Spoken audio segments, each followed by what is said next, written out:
Пам'ятаєте нашу BMW F10, яку ми зустріли з Америки?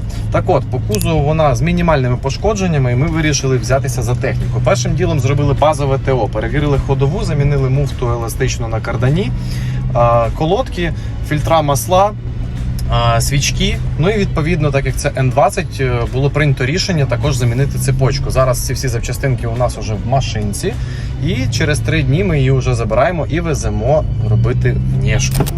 Так, приїхали у нас запчастинки, тут подушечки, маселка, фільтра, всі свічі, будемо зараз обслуговувати нашу F-ку.